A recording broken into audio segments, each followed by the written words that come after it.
একদিকে রাজ্যে চলছে পেট্রোল সংকট, অন্যদিকে বাঁকা পথে শালবাগান বাজারে প্রকাশ্যে দিবালোকে 200 টাকা লিটার বিক্রি হচ্ছে পেট্রোল। এমনিতেই রাজধানীর পেট্রোল পাম্পগুলোতে নেই পর্যাপ্ত পরিমাণে পেট্রোল। অন্যদিকে পাবলিকের পকেট কাটছে কিছু সংখ্যক অসাধু ব্যবসায়ী।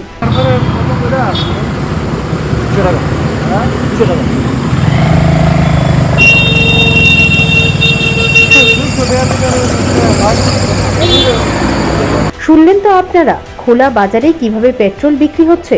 রাজ্যের সর্বত্র পেট্রোল ও ডিজেলের সংকট দেখা দিয়েছে। পেট্রোল পাম্পগুলোতে রেশনিং পদ্ধতিতে বিক্রি হচ্ছে পেট্রোল ও ডিজেল।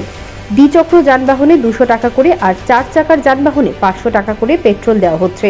এরপরেও কিভাবে কালোবাজারিরা পেট্রোল ও ডিজেল পাচ্ছেন, এ নিয়ে ক্রেতাদের মধ্যেও প্রশ্ন দেখা দিয়েছে। কালোবাজারি যারা করছেন তারা নিশ্চিতভাবেই পেট্রোল বা ডিজেল নিচ্ছেন কোনো না কোনো পেট্রোল পাম্প থেকে। কেউ কেউ বলছেন লাইন ধরেই পেট্রোল পাম্প থেকে পেট্রোল ডিজেল নিচ্ছেন। এই বিষয়ে পেট্রোল পাম্পের এক শ্রমিক বলেন, যারা এইভাবে মানুষের পকেট কাটছেন তাদের বিরুদ্ধে পুলিশ এবং মহকুমা প্রশাসন যেন পদক্ষেপ গ্রহণ করেন। তাদের উদ্দেশ্যে বলবো, গভর্নমেন্ট আমরাকে দ্বিচক্র যানেরে বলছে 200 টাকার পেট্রোল দিতাম, আর 4 চাকার যানেরে পেট্রোল কইছে 500 টাকার দিতাম। তারা মনে করেন আমার পেট্রোল পাম্প থেকে 200 টাকা নিল লাইন ধরে, আবার অন্য বিউসি 200 টাকা করে নিল। এইভাবে করতে করতে তারা 4 বা 5 বিউসি থেকে মনে করেন সারাদিনে 10 লিটার 15 লিটার তেল জোগাড় করেছে। এই তেলটা তারা দামে বিক্রি করছে, কিন্তু পেট্রোল পাম্প থেকে 200 টাকার বেশি কাউকে তেল দেওয়া হচ্ছে না। এখন তারা যে মানে জনগণের পকেট কাটছে, তাদের উদ্দেশ্যে কি বলবেন? জনগণের উদ্দেশ্যে বলছি, তেল এসে যাবে প্রত্যেকটি পাম্পে অ্যাভেলেবেল এসে যাবে। একটু ধৈর্য ধরে তেল নিয়ে যান।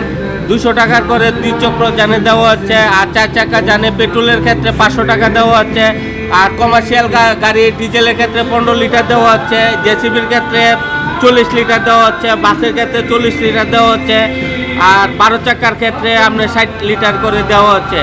যেভাবে তেল দেওয়া হচ্ছে আমার হিসাবে সবার যথেষ্টই দেওয়া হচ্ছে, কিন্তু কিছু কিছু লোক প্রত্যেকবার তেল 200 করে লইয়া আবার বাড়িতে খুললে আবার লাইনে আয় আমরা বলি, তারপরও তারা বলে লাইনে ধরে আইতাছি, আমরা 200 টাকার করে দিয়ে দিতেছি, আমরা কিছু করার নেই। আচ্ছা, এখন কি তারা যেটা করছে কালোবাজারিরা, এটা কি ঠিক?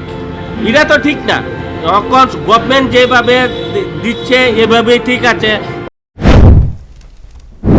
রাজ্যের সর্বত্রই পেট্রোল ডিজেলের কালোবাজারি চলছে। এই পরিস্থিতিতে মহকুমা প্রশাসন ও খাদ্য দপ্তরের আধিকারিকেরা কী পদক্ষেপ গ্রহণ করে সেটাই দেখার। Bureau report, news prime Tripura.